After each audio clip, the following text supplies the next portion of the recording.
All right, everybody. Welcome to Unit 9. Unit 9 chapter review. I know on Unit 8 chapter review I stated that there were some levers in chapter 8, and there will be some questions on levers in chapter 8, but most of your levers are going to be here in chapter 9 as we go through the material. So let's get started again. This is not a comprehensive review. You are responsible for all reading material.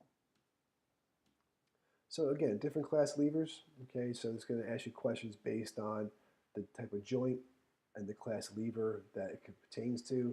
Uh, there is one lever that's really, like, the body doesn't have, just so you know, the body does not have a true second class lever. There are no true second class levers in the human body. So when it comes to levers, be familiar with like first class levers and examples of those first class levers. So an example of a first class lever will be something like the atlanto-occipital joint, or actually the occipital-lingual joint, will be a type of lever example. As I go through the material, I'll repeat myself and also add some stuff as we go through. So different levers and ways of having those levers, how they're created between different joints. When it comes to movement, since we're in the joint chapter, all joint movement, we're talking circumduction of the shoulder, abduction, adduction, inversion, eversion of the foot, supination, pronation, plantar flexion, flexion extension, hyperextension, hyperflexion. So be familiar with all the different types of movement as where they can be found and which joints perhaps could do each of those movements when it comes to full body movements.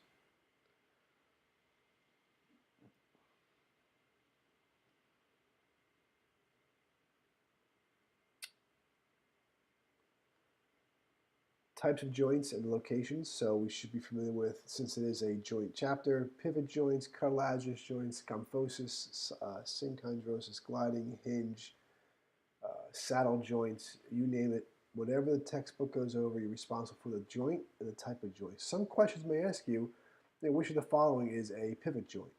And it's a multiple choice, right? So which of the following is a gliding joint? Or a gliding joint example would be, and you pick the joint based on the question. You should be familiar with the TMJ, the parts of the TMJ. When it comes to the temporomandibular joint, be familiar with those ligaments that could possibly help the joint. This goes for all joints of the body, especially the knee and the shoulder. When it comes to knee and shoulder, which are special joints, because they are diarthrosis, they have the increased motion, as you know, they have help from different ligaments. And the jaw is no different. The jaw is no exception. Be familiar with the different ligaments that are found in the joint, perhaps the meniscus that's there, so that you know what structures can help support that joint when it comes time to the test. Bursa or bursas, and tendon sheaths. Now, tendon sheaths are exactly like bursas, except they're a long tube in which something will insert into. Usually it's a tendon. Where a bursa, make sure you know it's a fluid-filled sac, where are they located, what's their function, and what do they do. Muscles of the rotator cuff, be familiar with the muscles and where they're located, where does their tendons go, how do these muscles help create the integrity of the shoulder girdle. And that's basically what you need to know on that one. Bursas, again, know where they're located. Different joints. Okay, good. When it comes to the humerus and the glenoid cavity, make sure, again, it kind of relates back to the muscles of the rotator cuff. If you know the muscles of the rotator cuff and where they're located, you will also know the structures of the humerus and the glenoid cavity. How do they connect together? Right? There really is not a true connection. The humerus sits in the glenoid cavity, but it's also surrounded by lots of fibrous and structural tissue. Be familiar with those tissues, or the integrity of the shoulder girdle, as well as the knee, for example, is another idea, and the hip. Range of motion, make sure you know your diarthrosis, syndesmosis, symphysis, synarthrosis, fibrous joints, amphiarthrosis. Know the extent of the range of motion. Know that diarthrosis has the most range of motion. Where would you find a diarthrosis joint? Right, mostly your ball and socket joints. What about your amphiarthrosis and those that have intervertebral discs, for example? What kind of joints would those be? The pubic symphysis is a joint, right? It's the little symphysis between your os coxae in the front. Well, it's a symphysis. Fibrous joints, so forth and so on. So when you have these joints and the types of joints that the body has, know the extent of the range of motion, as well as know what joints have that range of motion.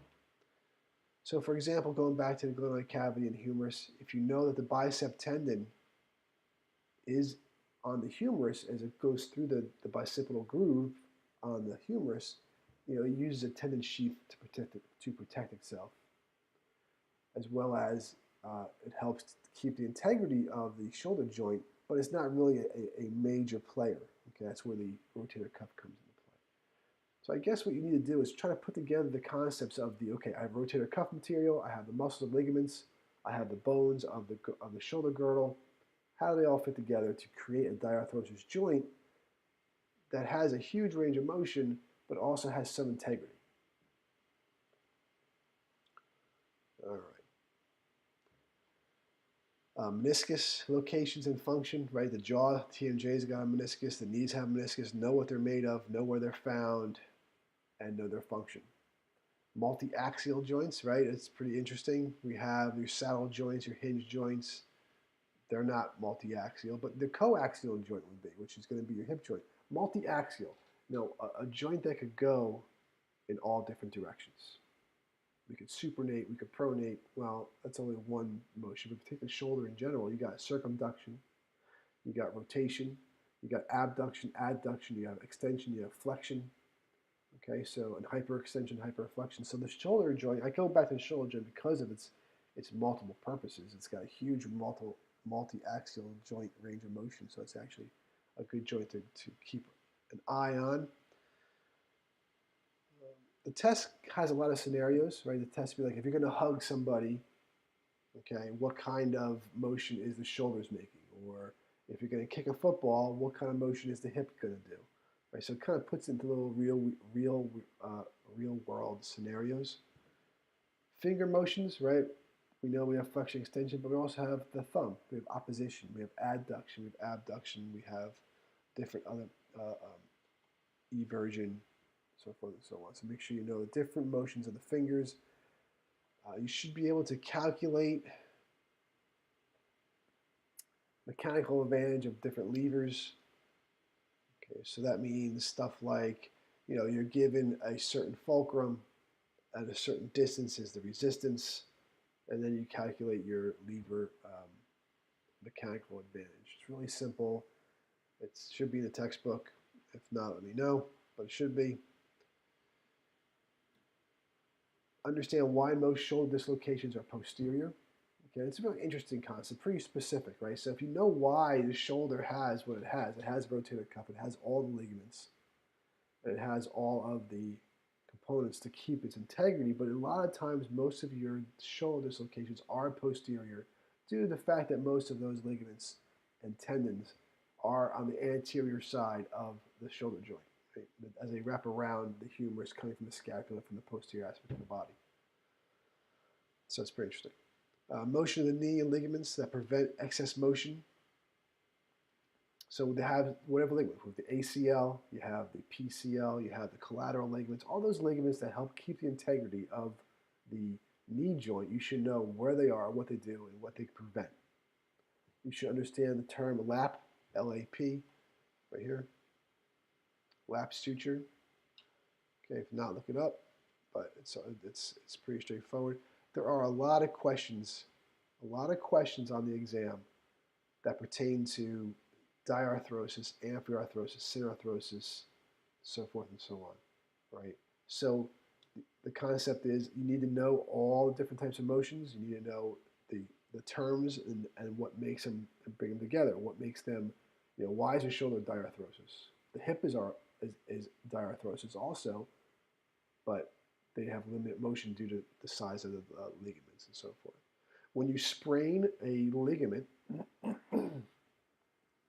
when you injure a ligament or a muscle, right, it's always termed strain sprain. Here's how you can remember that. When you hurt a muscle, you strain the muscle. When you hurt a ligament or a tendon, it's a sprain. Ligaments and tendons, when you have to test for a ligament or a tendon, you move the joint or the limb passively. And in doing so, when the patient lays there and you move the limb passively, without the muscle reacting, you are actually stressing the ligaments and the tendons. So that passive movement relates to the sprain, S-P-A-I-N, I use S-P-R-A-I-N, right? So I take the P in sprain and I relate it to the P in passive, so that I know that in order to assess a ligament or a tendon, I have to move it passively, and if there's pain, it's normally a sprain of a ligament or a tendon, PP, passive sprain. And then muscles are strained, S-T-R. Right, so that's one way of thinking about it, one way of looking at it. Be familiar with the relationship between cartilaginous joints and synchondrosis, right? Make sure you know there's a relationship there, and what is it?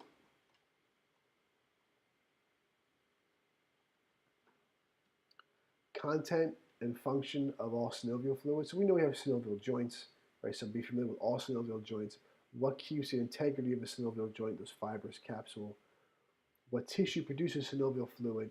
What could happen to the synovial fluid? How does RA affect the synovial fluid? And go from there.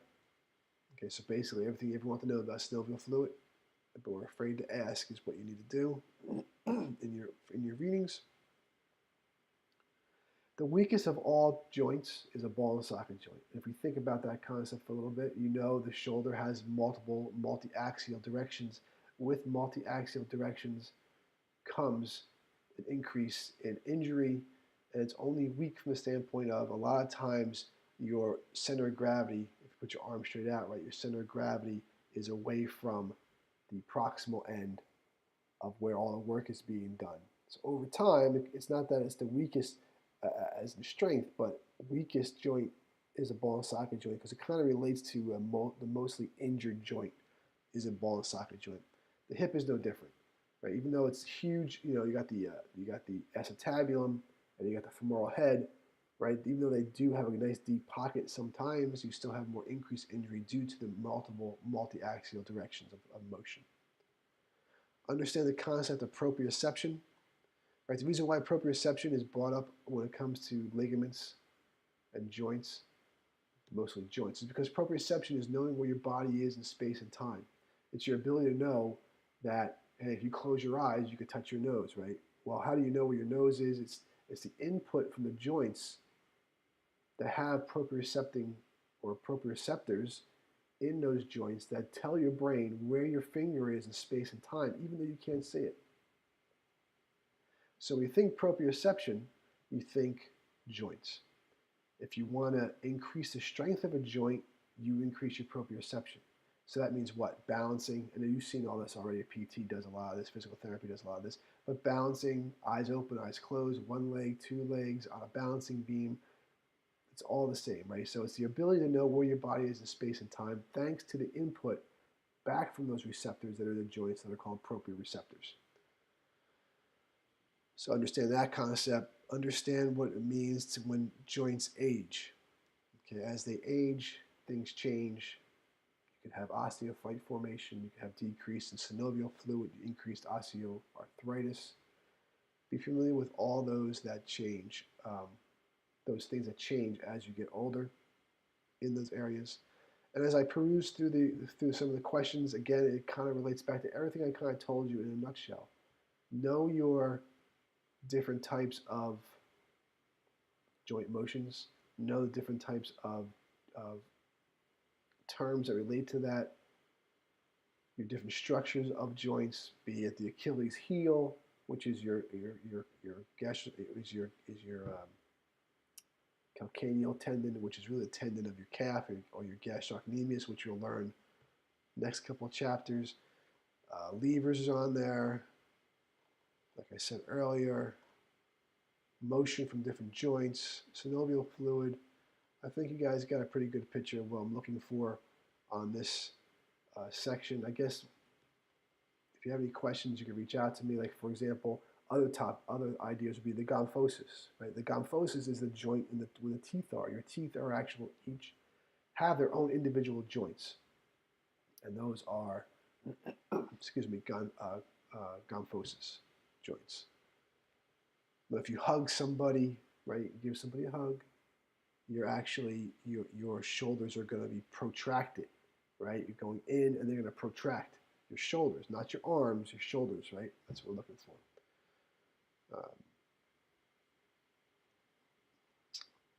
Intervertebral discs, be familiar with those. What kind of joint makes up, anything that has anything that has collagen or cartilaginous, or if you have an intervertebral disc, fibrocartilage, what kind of joint is that going to be?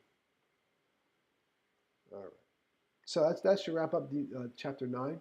If you have any questions, concerns, or comments, please feel free to email me and move on as you go through this review, and you have your test starts next week. So any questions, let me know. If not, good luck, and I'll talk to you soon.